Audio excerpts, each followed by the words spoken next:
بسم اللہ الرحمن الرحیم۔ اللہ تعالیٰ کی ذات سے متعلق آنے والے وسوسے کا علاج۔ سوال: اللہ کب پیدا ہوا؟ جواب: اللہ کی ذات ہمیشہ سے ہے اور ہمیشہ رہے گی۔ یہی عقیدہ تمام انبیاء کرام علیہم السلام نے سکھایا ہے اور یہی اسلامی عقیدہ ہے۔ هو الاول والآخر والظاہر والباطن وهو بكل شیء علیم۔ سورۃ الحدید آیت نمبر 3۔ اللہ کی ذات کے بارے میں اس قسم کے سوالات بے ادبی شمار ہوتے ہیں اور ایمان سلب ہونے کا اندیشہ ہوتا ہے۔ ان کا منشا شیطان کا وسوسہ ہے، لہذا اس موقع پر رسول اللہ صلی اللہ علیہ وسلم کا حکم ہے کہ جب اس قسم کا وسوسہ آئے تو فوراً اعوذ باللہ من الشیطان الرجیم، میں اللہ کی پناہ میں آتا ہوں شیطان مردود سے پڑھے، اور آمنت باللہ ورسلہ، میں ایمان لایا اللہ تعالیٰ اور اس کے تمام رسولوں پر کہے اور اس خیال سے باز آ جائے۔ اور حضرت عبداللہ بن عباس رضی اللہ تعالیٰ عنہما نے ایمانیات میں پیدا ہونے والے شکوک کا علاج یہ بتایا کہ سورہ حدید کی آیت نمبر 3 والاول والآخر والظاہر والباطن وہو بکل شیء علیم بار بار پڑھی جائے۔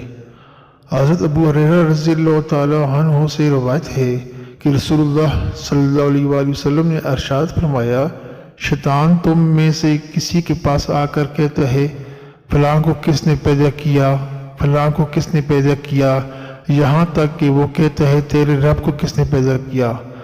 جب وہ شخص یہاں تک پہنچ جائے تو اسے چاہیے کہ وہ اللہ کی پناہ میں آ جائے، یعنی اعوذ باللہ کہے اور رک جائے، یعنی سوچ و فکر چھوڑ دے۔ بخاری و مسلم۔ حضرت ابو ہریرہ رضی اللہ تعالیٰ عنہ سے روایت ہے کہ رسول اللہ صلی اللہ علیہ وآلہ وسلم نے ارشاد فرمایا، لوگ ایک دوسرے سے سوال کرتے رہیں گے یہاں تک کہ یوں کہا جائے گا اللہ تعالیٰ نے مخلوق پیدا کی ہے تو اللہ کو کس نے پیدا کیا؟ سو جو شخص یہ کیفیت یا زمانہ پائے تو یوں کہے میں ایمان لایا اللہ پر اور اس کے رسولوں پر۔ بخاری و مسلم۔ قرآن مجید میں ہمیں یہ حکم ہے کہ اللہ تعالیٰ کی قدرت کی نشانیوں اور مخلوقات میں غور کر کے اللہ تعالیٰ کی بڑائی اور عظمت کو پہچانیں اور اللہ تعالیٰ کی ذات میں غور و فکر سے احتراز کریں، بلکہ اس کا ذکر کریں۔ لہذا ذات باری تعالیٰ کا ذکر کرنا ہے کیونکہ باری تعالیٰ میں غور و فکر کرنا ہے۔ سورہ آل عمران کی آیت نمبر 191 میں یہی تعلیم دی گئی ہے۔